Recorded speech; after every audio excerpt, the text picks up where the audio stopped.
So we really just gonna sit here and act like we're gonna go to school from the age of like 4 or 5 until we get to about 18. And then we have the option to do it again until we're about 21, 22 years old. And then we have another option to do it from about 22 to about 28, maybe even 30. Now, after school, so let's say you stop after you hit age 22 and you graduate from undergrad, right? By that time, you're expected to know exactly what you want to do with your life for the rest of your life.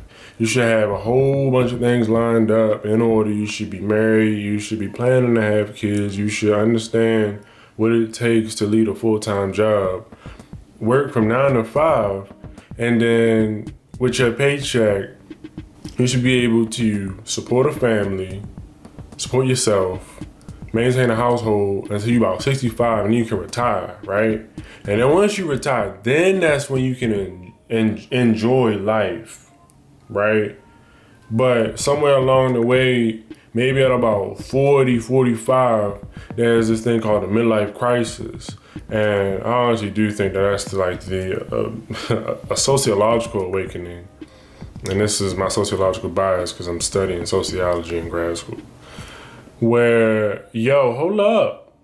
I've been running in this rat race since I was about 20, 21, 22. I'm working at this job that I may or may not like, but it pays the bills. After I pay the bills and whatever debt that has come along from either credit cards, auto loans, mortgage loans, what else?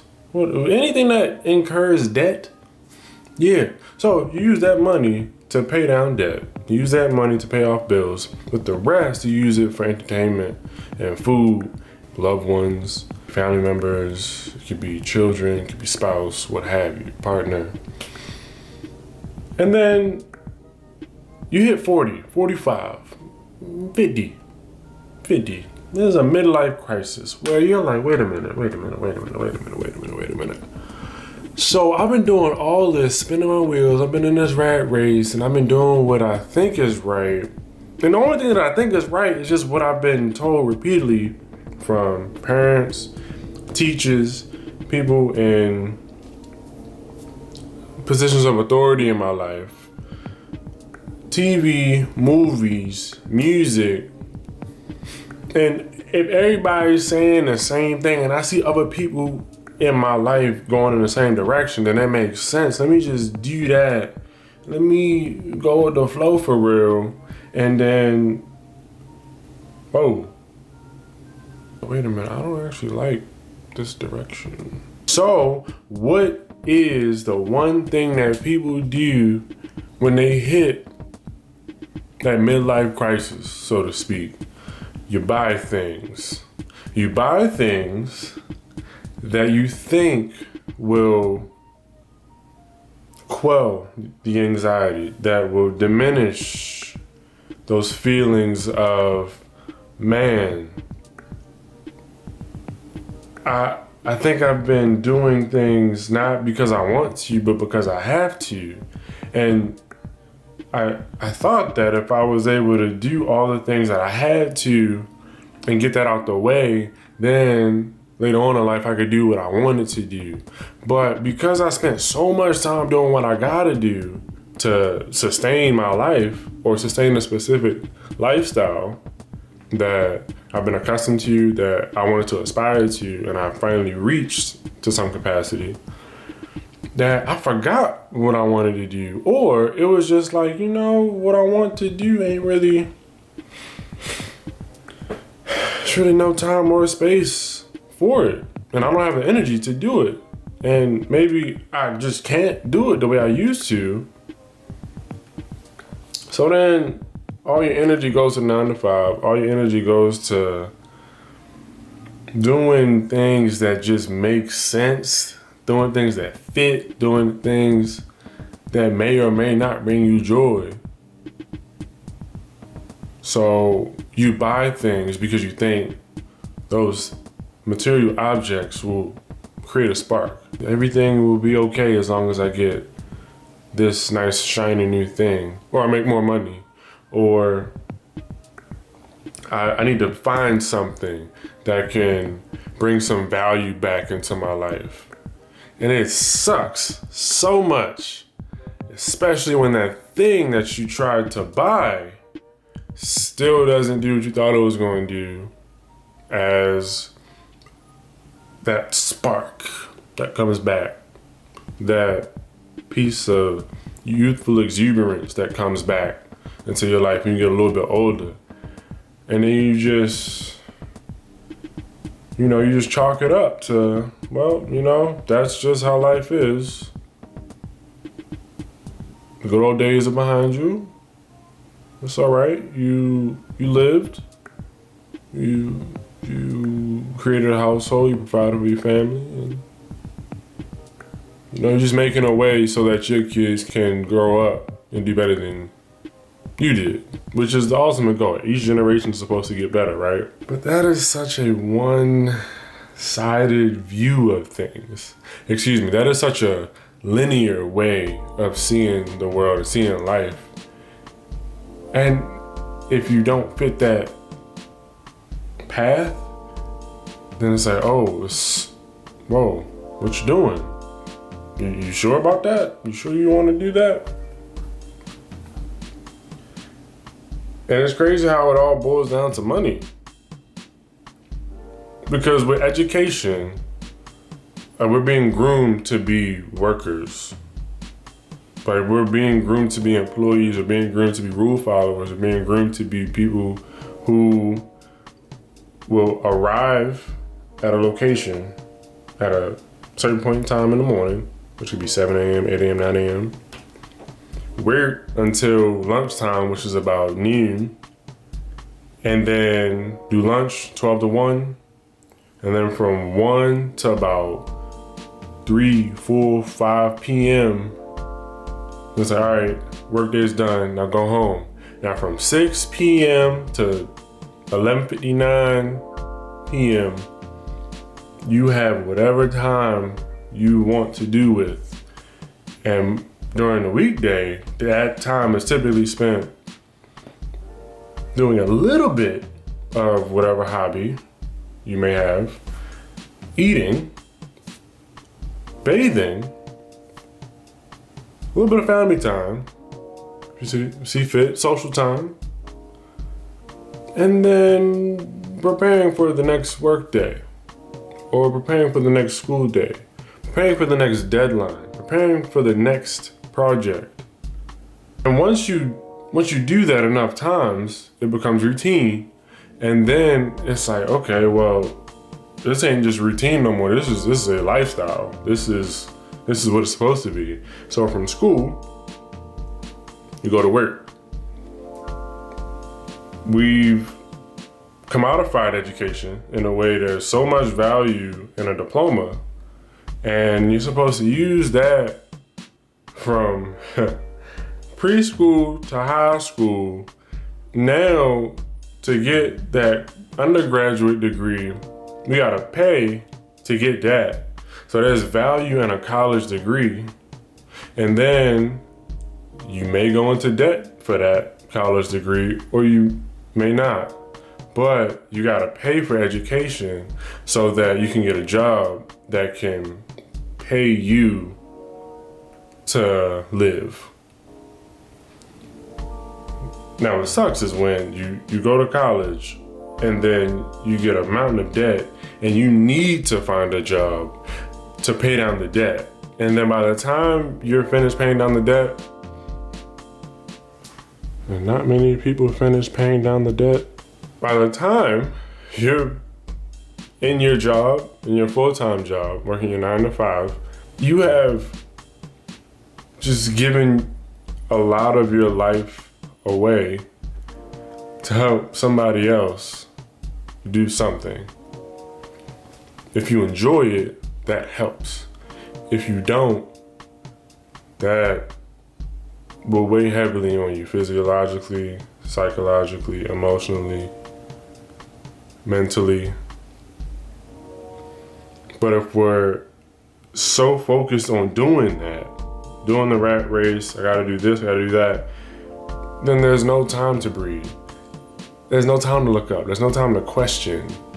Because, first of all, not everybody has the privilege to be able to stop and breathe and really question the rat race, really question the status quo, really question why it is they do what they do.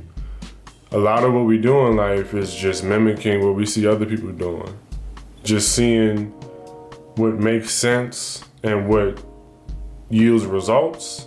Okay, I'm gonna just do that and just keep it pushing. Because I don't have time. I don't have time to waste. I have mouths to feed. I have bills to pay. So whatever I can access to pay those bills, to put food in the stomachs, put clothes on the backs, roof over the head, just gonna have to make it happen. And what's wild is how in social life, we ascribe so much value to people based on their education, their employment, what they do when they retire, and even how their funeral looks. If all of our value that we judge each other on, and I've definitely been guilty of this, if our value as human beings only comes from somebody's opinion and what I can perceive about you based on where you went to school, where you go to work, what you can produce or what you have produced in the past, or what you have the potential to produce in the future, then it's like, bro, that's a very limited view of humanity. That's a very limited view of somebody as an individual. That's a very limited view of just what I consider to be a fulfilling life. Because if I can only see a fulfilling life being something that is attained when you make a lot of money, no. Because there's plenty of people whose bank accounts are mighty fine, and yet they're depressed and anxious, and their family lives suck. Their social lives are in ruins, held together by duct tape. Actually, duct tape is pretty strong. Held together by masking tape, that clear Scotch tape holding together. The key point of all of this, you don't have to be productive to be valuable. Another key point, really question what you do and why you do it. And this can start as early as elementary school. Why am I learning this stuff? Why am I in school? Why did mommy and daddy, or why did my parents, why did my grandparents, why did my older siblings, why did my friends, why did so-and-so on TV, on YouTube, on Instagram said this?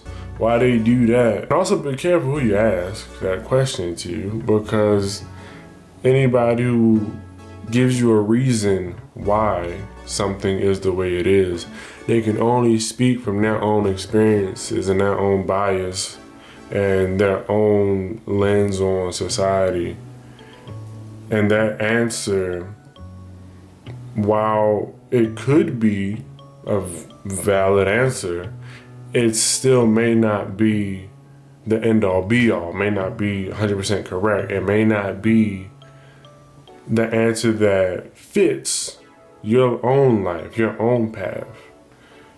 And realistically, we're all flawed human beings. So anything that even I'm saying right now, I still have my own gaps in understanding. I still have my own biases or my perspective on how I see the world. And that's all constructed by my past experiences, other people that I've listened to, other information that I've consumed throughout my lifespan. Honestly, questioning why can save you a lot of money. Why am I buying this? Do I really need this? Does this add value to my life? I am inherently valuable as a human being. I have breath in my lungs. You are valuable because you're here. That's it. Not because of what you can produce, not because of what somebody else levels you at as a ranking in your job, what somebody else says you're capable of doing. what somebody said you have the potential to do in the future, so I'm gonna invest in you now. No, you're valuable because you exist. That's it. Your value does not come from your productivity. And I have to remind myself of that on a daily basis. It's a very conscious decision to remind myself, like, yo, yes, producing and creating is beautiful. It's a lovely thing when something in my mind, I can bring it out and bring it to fruition in real life. Because we're not put on this earth to work. We are not put on this earth to work. And that probably goes against the Protestant ethic. Look that up. It probably goes against a lot of what we consider to be the normal way of life, but that's under a capitalist economic system. If you are doubting your value, if you're doubting your existence, if you're doubting why you're not living in your purpose yet, first of all, that's okay. That is an okay space to be in. You don't have to have all the answers. You don't have to know everything from front to back. You don't have to have your life completely figured out at any given moment just because somebody asks, so what do you want to be when you grow up? You don't have to answer that question. Even if you've grown, so what's your next step in your career? Where do you see yourself going? Are you trying to do this, that, and a third? If you have that figured out, dope. If you don't, that's okay. You're not any less of a human being because you don't know the future. I'm learning to not pass judgment on people who don't have their futures figured out, because I am people who don't have their futures all the way figured out. Promise, trust, and believe. I don't have all the answers either. But that's a part of life where moving through uncertainty and just existing in ambiguity, there's some fun in that. There's some joy in that. There's some laughter in that. The bottom line is your value is not solely dependent on what you can produce or create. My value is not solely dependent on what I can produce or what I can create. Just because I'm not producing or creating something that somebody else is making, that doesn't make me any less of a human. Doesn't make that other person any more of a human. We really all just out here just trying to figure it out as we go.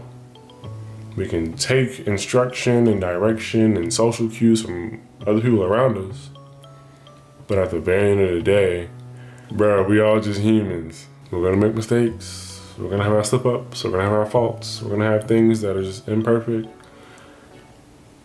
and that is all okay. Essentially, I'm just giving myself grace, and I'm extending grace to others, just to say, like, yo, it ain't that deep, man. I'll leave you with this. You are valuable because you're breathing.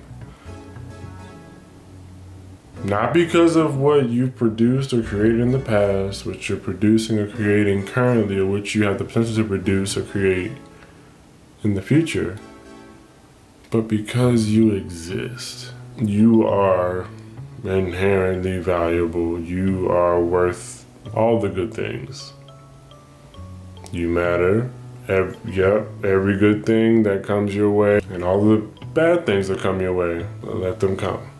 Because you're still gonna be a human at the end of the day.